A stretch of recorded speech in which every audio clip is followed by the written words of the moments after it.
Hebreus capítulo 3, do versículo 7 ao versículo 11.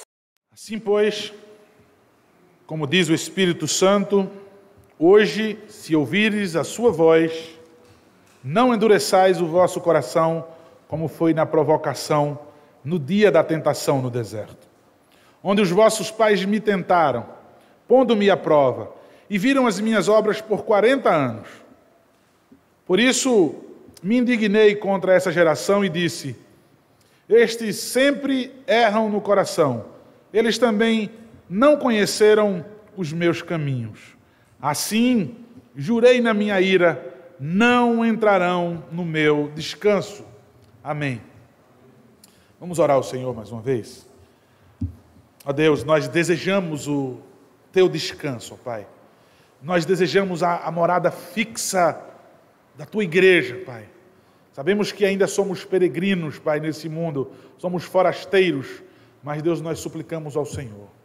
Envia, Pai, envia o noivo, envia o teu filho, Pai, aquele a quem nós amamos, a quem nós devotamos, a quem entregamos a nossa vida, Pai, porque nos amou primeiro. Cristo Jesus, Pai, nós suplicamos ao Senhor como igreja, Pai, envia o teu filho para nos resgatar, ó Pai. Nós desejamos entrar no descanso do Senhor para todo sempre. Enquanto isso, Deus, fala a tua igreja, edifica a tua igreja, conduz a tua igreja pela exclusividade da tua revelação, Pai, especial, a tua palavra, exclusividade da tua palavra, na suficiência da tua palavra. Em nome de Jesus, Pai, fala a tua igreja. Amém. Irmãos, nós estamos ouvindo sempre a pregação pela manhã no livro de Oséias, falando sobre o povo estar ouvindo sempre e o povo ser ingrato. O texto de Hebreus hoje vai fazer menção à ingratidão do povo, ao povo não dar ouvido à voz de Deus, apesar de ter visto as suas maravilhas durante muitos anos. Nós precisamos entender e trazer sempre a lembrança o porquê Hebreus foi escrita, né?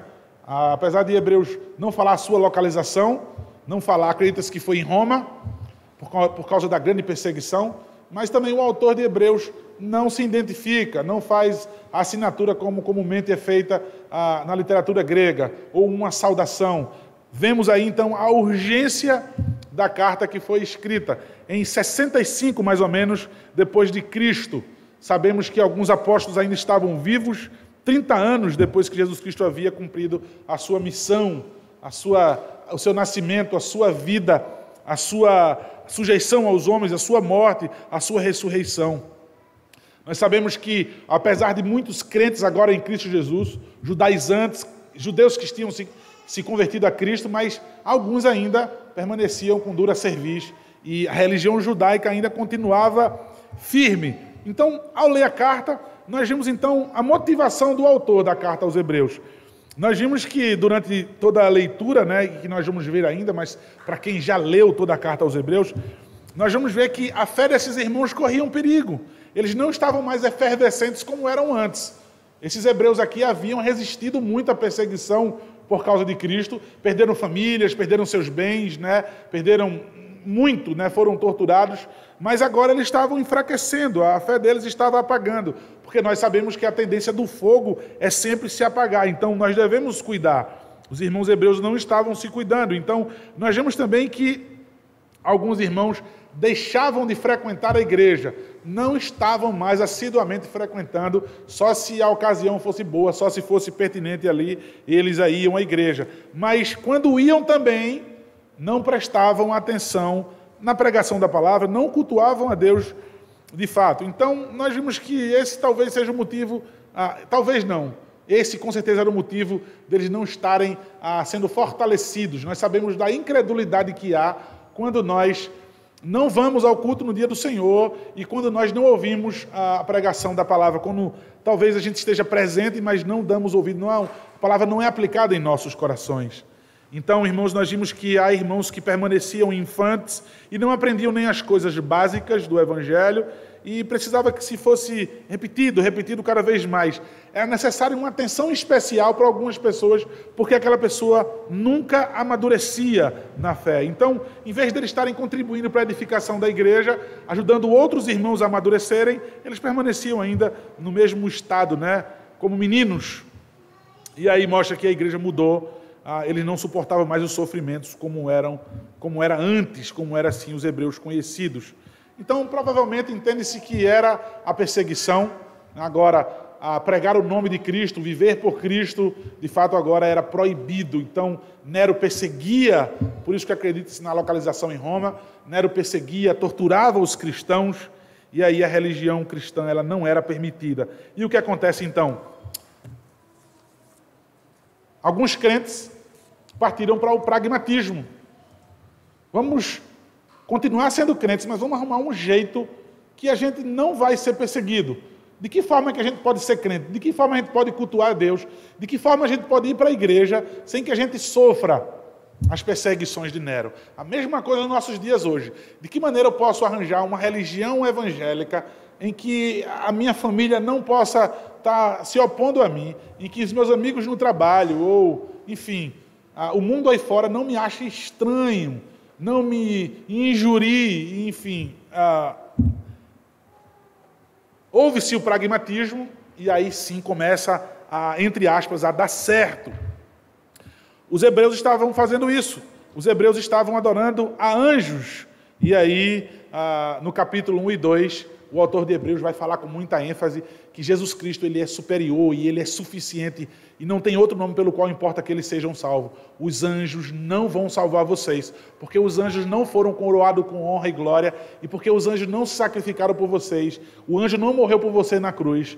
Então eles diziam, mas os anjos foi que trouxeram a lei para ser dada a Moisés. Esse é o motivo pelo qual nós então cultuamos a ele. Mas então o autor de Hebreus vai dizer no capítulo 1 e 2, Jesus Cristo é maior. Mas eles tinham outra invenção, então. Vamos então adorar a Moisés. Vamos então ter Moisés no lugar de Cristo, porque de fato ele não foi um tipo de Cristo, porque Moisés não recebeu a lei do Senhor, não era ele que tinha a lei. Então do capítulo 3, do versículo 1 ao capítulo 4, no versículo 2, vai mostrar a superioridade de Cristo sobre Moisés, é onde nós já, inclusive, começamos. Mas ainda no capítulo 4 ao capítulo 7, nós vamos ver que tinha outra invenção. Eles estavam agora dirigindo sua atenção aos sacerdotes e aos sumos sacerdotes, mas o autor de Hebreus vai dizer que Cristo é maior também do que eles.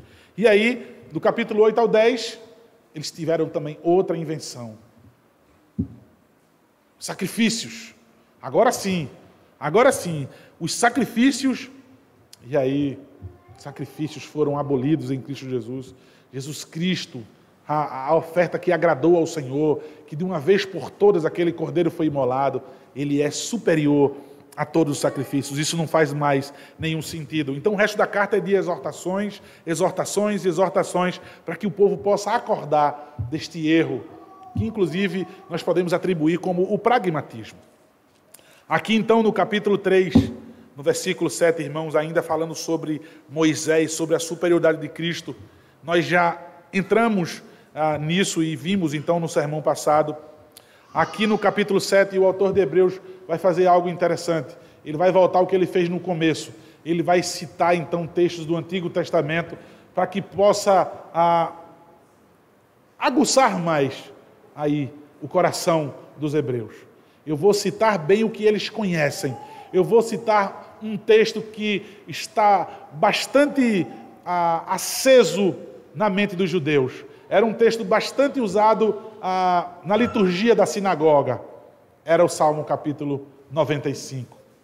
Foi exatamente o texto que o autor de Hebreus, inspirado por Deus, resolveu colocar aqui no texto, em sua carta. O Salmo 95. Então ele colocou o Salmo 95, apenas uma parte dele, do versículo 8 ao versículo 11. E aí você pode conferir. Foi o texto, inclusive, que nós lemos na Santa Convocação. Então, o autor de Hebreus começa dizendo assim, assim diz o Espírito Santo. Assim diz o Espírito Santo. O que é que ele quer dizer com isso? Ele quer sensibilizar os corações de uma maneira maior do que se usasse. Assim disse Davi. assim disse Davi. Então ele prefere dizer, assim diz o Espírito Santo de Deus. As expressões que são usadas é, assim Deus fala, o Espírito Santo fala, o Filho fala. Ele colocou aqui o Espírito Santo para que os hebreus pudessem entender que o autor primário de toda a Escritura Sagrada é Deus. Apesar de Deus inspirar os homens para que escrevesse, inspirou os homens para que escrevesse toda a Escritura, mas o autor primário é o próprio Deus. Então, ao invés de dizer, assim disse Davi, ou por boca de Davi, como nós vemos, ele diz, assim diz, então, o Espírito Santo. E ele diz, se hoje ouvires a sua voz, finalzinho do versículo 7, finalzinho do versículo 7, o que significa hoje, se ouvires a sua voz? Se ouvires a sua voz, irmãos, significa submissão à palavra de Deus. Olha o que ele quer dizer o que ele quer dizer aos irmãos hebreus. Vejam só, vocês precisam se submeter à palavra. O autor de Hebreus, certamente um apóstolo, ele queria trazer força ao seu argumento. Ele queria trazer força à sua pregação, à sua carta, aos seus escritos. Assim diz o Espírito Santo, assim diz Deus. O que Deus quer dizer? Ele quer dizer, se vocês ouvirem a palavra de Deus, vocês amoleçam os seus corações. Quando vocês ouvirem, todas as vezes que vocês ouvirem a palavra, se submetam a ela. Se submetam a ela. Irmãos, isso faz com que eu e você possa refletir nessa noite. Toda vez que eu leio a palavra, toda vez que eu ouço a palavra, toda vez que eu ouço a pregação da palavra, qual tem sido a postura da minha alma? Como tem sido o meu coração? Nós sabemos que os bereanos, eles abriam a Escritura para que pudessem ver se de fato era assim que se dizia. Era assim que dizia mesmo a palavra do Senhor. Só que de forma nenhuma, irmãos, os irmãos bereanos, eles abriam as Escrituras para que pudessem ali humilhar aquele que pregava, para que pudesse sobressair sobre aquele que pregava. Como nós vimos isso, graças a Deus que não em nossa igreja, mas nós temos visto isso. Algumas pessoas examinam a Escritura para poder subestimar aquele pregador. Logicamente que se o pregador não falar a verdade, se não condiz com a Escritura, nós não podemos recebê-la. Certamente isso. Ele está quebrando, inclusive, o terceiro mandamento. Mas observem, a Escritura ela deve ser aberta, ela deve ser examinada para que eu possa me submeter a ela. Eu também não posso ouvir a pregação da palavra e tentar me desviar e de achar que aquilo é aplicado a qualquer outra pessoa, mas não a mim. Eu tenho que me submeter a cada palavra que é dita. Irmãos, quando os puritanos eles liam as Escrituras, liam por acho que é John Bunyan, né? Cada frase que ele lia, cada versículo, cada capítulo, cada livro. E então ele orava por tudo isso, mas ele ia mais fundo. Ele orava por cada versículo, não, mas agora por cada palavra. Por cada palavra que era lida, tamanha era a reverência no seu coração para aquilo que estava sendo lido. É a palavra de Deus. É a palavra de Deus.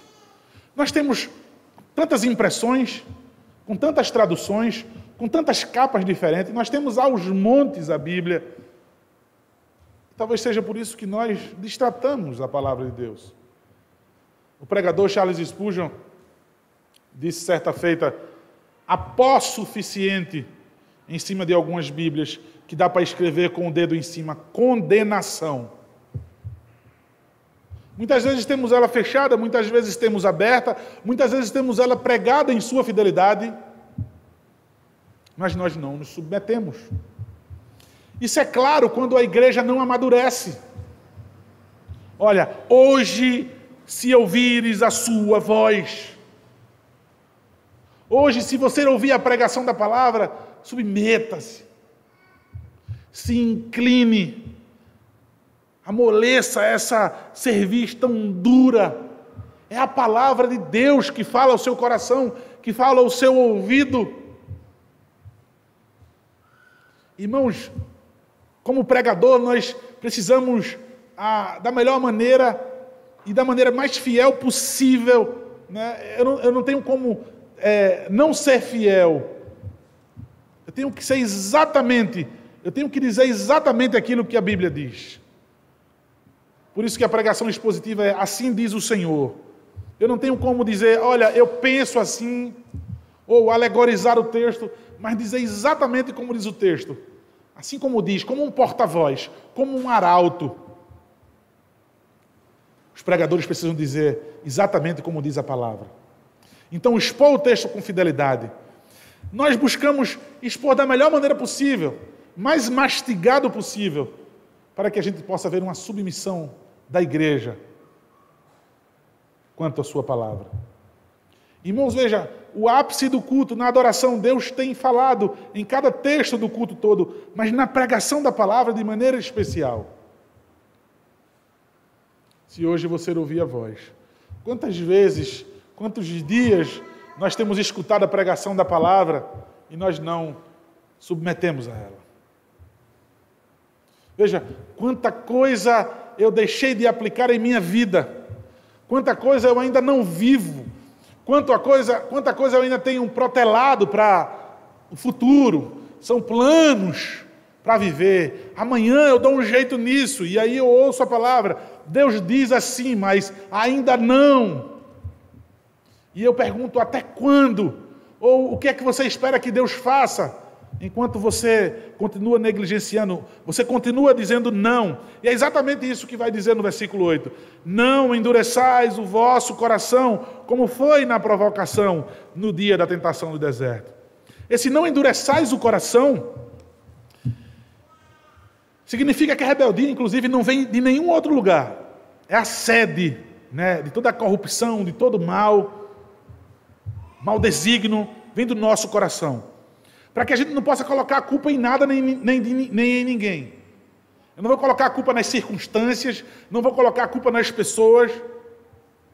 Toda vez que eu ouço a pregação da palavra, eu não vou dizer, porque você não conhece a minha vida, você não sabe o contexto do qual eu estou inserido.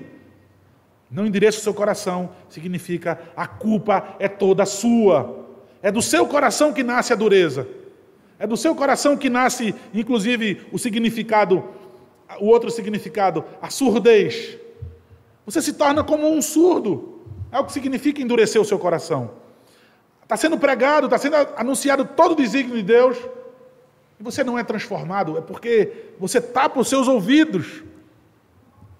É exatamente isso que significa endurecer o coração. Não endureça o seu coração. Sabe por quê? Porque senão você vai assumir, olha, já tem sido há muito tempo, mas a partir de hoje eu vou reiterar isso.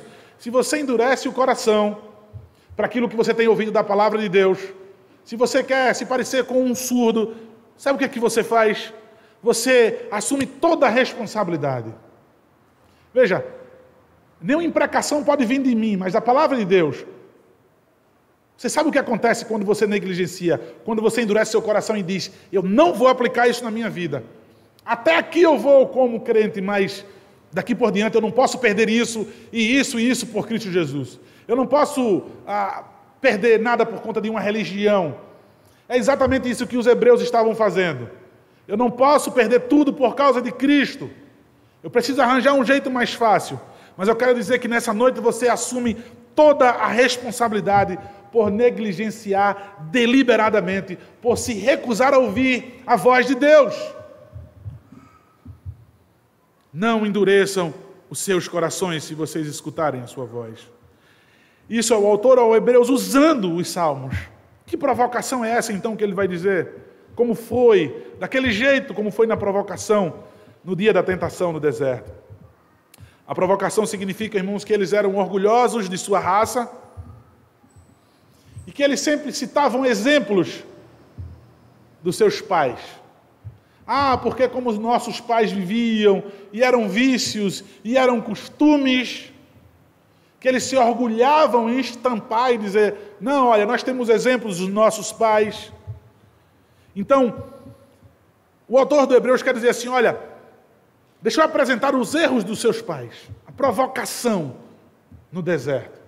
Deixa eu apresentar os erros dos seus antepassados, para que eu possa despertar a atenção de vocês. Vocês não usam muitos usos e costumes do passado, dos nossos pais. Então deixa eu apresentar algo terrível que os nossos antepassados, que os seus antepassados fizeram. E sofreram muito por conta disso. Deixa eu estampar na cara de vocês o erro deles, para que vocês possam acordar e entender que não está tudo bem. O autor de Hebreus quer dizer, olha, cuidado para que vocês não imitem muito tudo aquilo que os vossos pais fizeram e repitam também os seus erros. Vamos abrir no Salmo de número 95.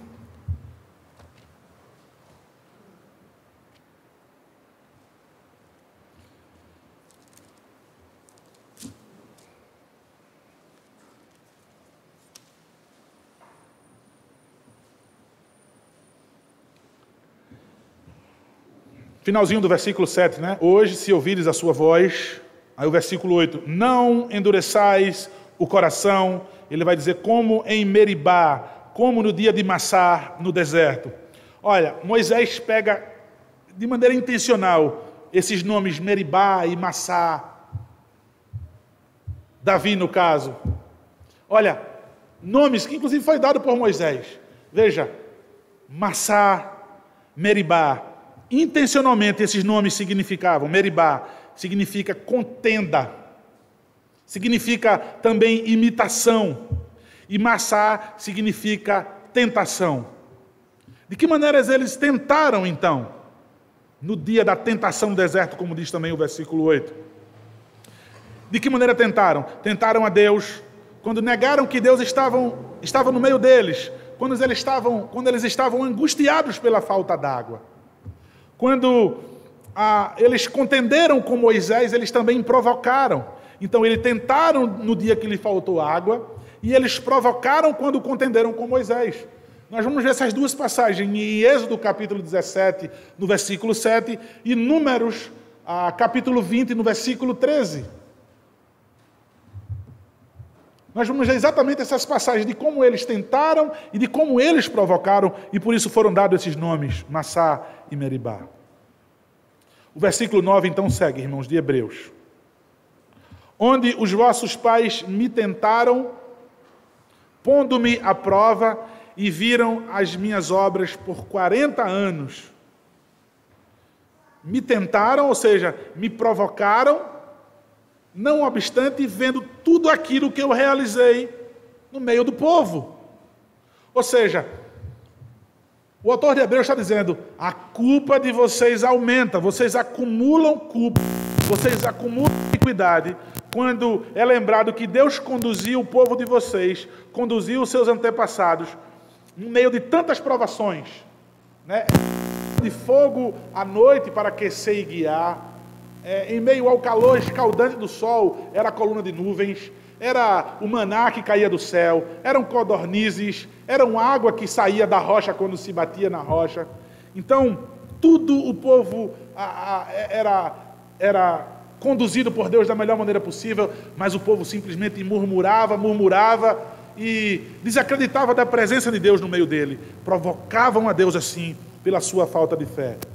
E quando se faz menção, irmãos, de que durante 40 anos, durante todo esse tempo, eles provocaram a Deus, é porque fizeram pouco progresso na sua fé.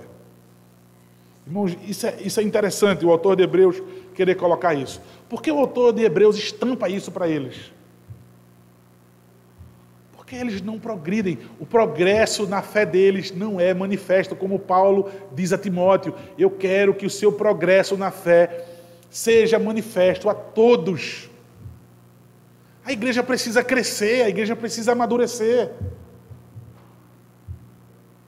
É o desejo que deve haver entre nós enquanto Cristo não volta, que nós possamos crescer amadurecendo.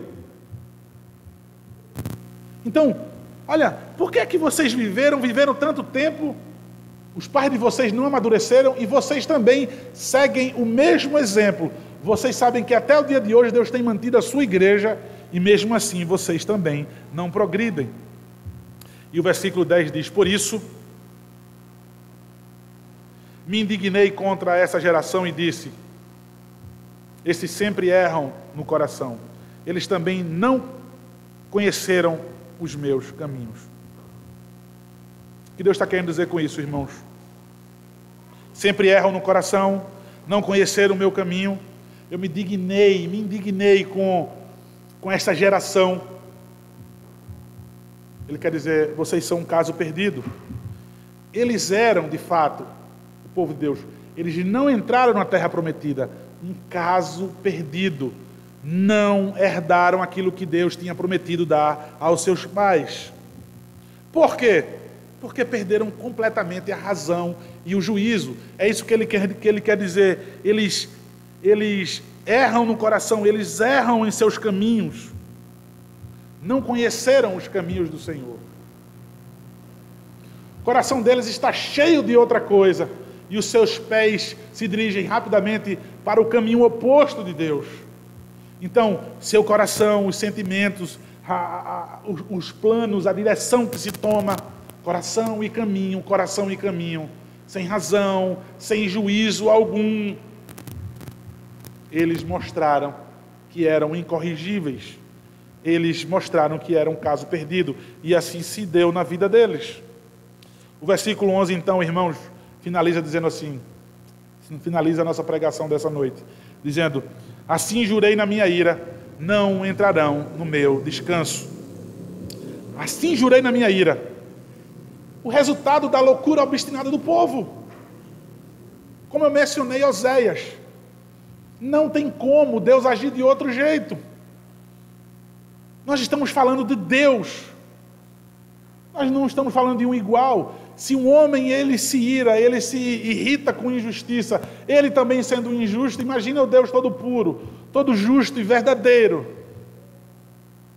que tem constantemente mostrado a sua boa mão sobre a vida do seu povo exclusivo, e o povo insiste em dizer: não, eu não quero crer no Senhor, e eu não quero os teus planos, e eu não quero ir após os seus passos, eu quero seguir a voz do meu coração, como diz Hollywood, eu quero seguir os meus próprios caminhos, como diz esse mundo. Não é isso que diz as novelas e os filmes? Siga o seu próprio coração. Era assim que o povo fazia. Se o povo tinha fome, logo murmurava. Se o povo tinha sede, logo murmurava. Se estava calor, murmurava. Se estava frio demais, murmurava. Eu não sei qual é a condição da sua vida hoje, em que condição você está, mas você não aproveita esse momento para entender que Deus está presente na sua vida. Você não toma proveito da situação, é incrível. Deus deixava o povo ficar sem ver a comida, sem ver a água. Sentia um pouco de calor, um pouco de frio. E o povo, em vez de usar aquilo para dizer: vamos confiar em Deus, vamos esperar, nós temos Deus entre nós, simplesmente o povo desacreditava, e o povo se desesperava, e o povo corria para Moisés para contender e para brigar, e para reclamar, e dizer: era melhor a gente ficar sobre o jugo, sobre a escravidão do Egito.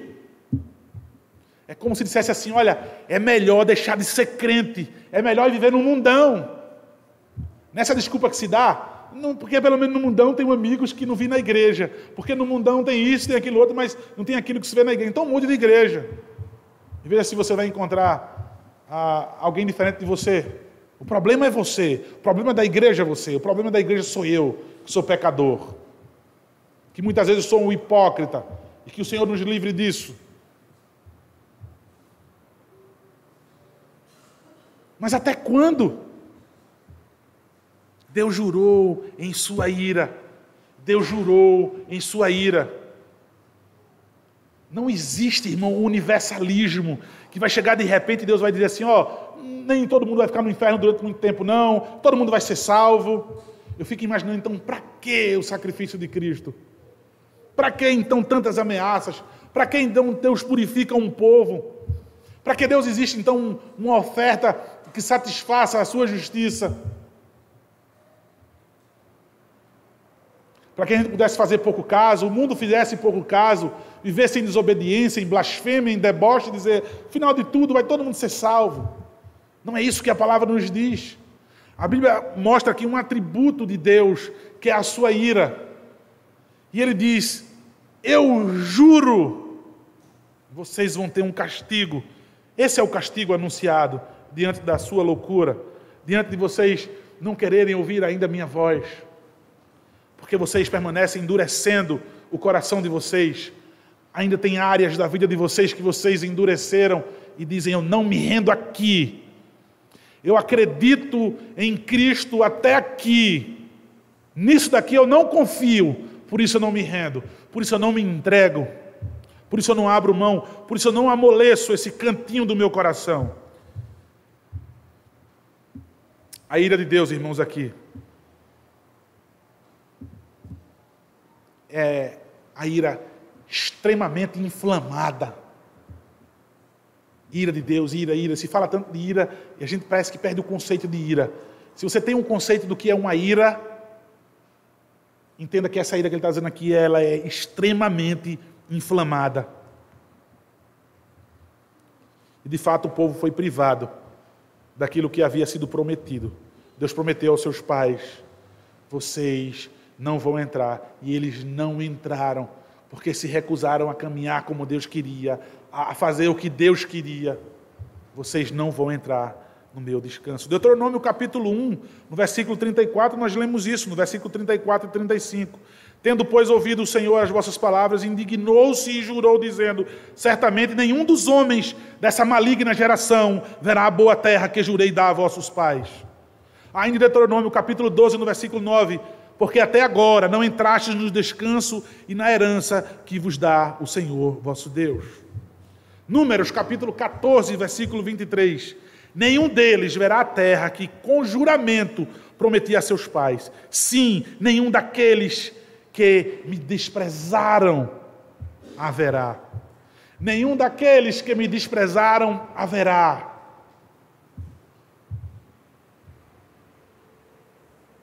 O que é que se espera, queridos, quando eu conservo petrificado ainda áreas do meu coração? Eu quero tornar impermeável ainda meu coração, porque eu sei o que custa se eu me render a esse Cristo. Eu sei o que eu vou perder nesse mundo. Eu não consigo enxergar ainda a morada celestial. Eu não consigo ainda vislumbrar a eternidade. Por isso que eu tenho medo e ainda permaneço com o coração impermeável, para que Cristo não inunde, para que Cristo não invada e não tome conta de toda a minha vida. Não tome conta de toda a minha vida. Se você pudesse entender o que significa descanso aqui, Hebreus capítulo 4 vai falar muito mais profundamente sobre esse descanso. Vamos aguardar chegar até Hebreus capítulo 4. Mas veja, descanso aqui é o nome dado por Deus na terra onde eles deveriam ter fixado a sua morada. Descanso aqui significa a morada fixa do povo de Deus. Canaã seria essa morada. Depois que eles saíram do Egito, foram libertos do Egito, depois que vagaram no deserto, seria a morada deles. Mas eles desprezaram o Senhor, não confiaram no Senhor. Irmãos, Cristo nos liberta desse Egito. Cristo nos liberta desse cativeiro, do jugo do pecado, da morte e do juízo. Cristo nos liberta. Veja, assim como Moisés era esse tipo, Cristo nos libertou. Nós vivemos vagueando agora, não sei até quando, nesse mundo, nesse deserto. Nós somos peregrinos, mas nós aguardamos essa morada fixa. Nós aguardamos o descanso do Senhor. Agora, por que eu tenho essa certeza? Nós sabemos que não é por merecimento, nós sabemos que é graça. Mas veja, se a graça me alcançou, meu coração não está duro. A graça do Senhor me alcança nessa noite, porque o Senhor amoleceu o meu coração, de maneira que eu sou completamente invadido por sua graça, me rendo e devolvo a minha vida completamente a esse Cristo. Então eu sirvo a esse Cristo, eu entrego a minha vida a esse Cristo nessa noite, eu posso então crer nesse descanso eterno. Eu posso entender que minha vida tem um propósito. Eu posso dormir em paz porque, mesmo que o dia de amanhã aconteça o que acontecer, eu estou salvo em Cristo Jesus. Eu tenho um plano para a vida eterna. E é seguro esse plano dessa morada fixa eterna. Enquanto nesse mundo, a gente pode florescer hoje. Eu posso me dar bem hoje nessa vida, mas amanhã eu sei que eu posso murchar. Aí você quer esperar murchar nessa vida para depois dizer: Cristo, eu entrego a minha vida ao Senhor, achando que Deus é um bobão, achando que pode se passar a perna em Deus. Deus colocou você nessa condição maravilhosa hoje, em que você está, para que você possa entregar a sua vida a Ele. Ou Deus te colocou nessa condição tão triste, tão cheia de angústias, né? Não sei o que você está passando hoje, mas Deus me colocou nessas circunstâncias também para que você possa entregar a sua vida a Ele. Que loucura, meu irmão! Ou talvez você nem seja meu irmão em Cristo, mas que loucura você endurecer o seu coração. Meu amigo, minha amiga, teu coração permanece duro, é loucura. Lucas vai dizer, louco. Deus vai dizer, louco, essa noite pedirão a tua alma. E o que tu tem feito, para quem será? Veja, que não é uma expressão pesada minha, é Deus que diz, louco, essa noite pedirão a tua alma. E teu coração permanece duro. Entrega o teu coração a Cristo, esse que te tira da escravidão, esse que te conduz nesse deserto do qual nós vivemos, para o descanso eterno nele, somente nele. Ele é o único que pode salvar você e levar para esse descanso eterno, para que você possa gozar desse descanso eterno, sair daqui seguro. É o maior prêmio, é a maior herança, é a maior riqueza sair daqui com essa certeza hoje. Entregue o seu coração ao Senhor Jesus Cristo e receba seu descanso. Descanse já hoje no Senhor. Amém.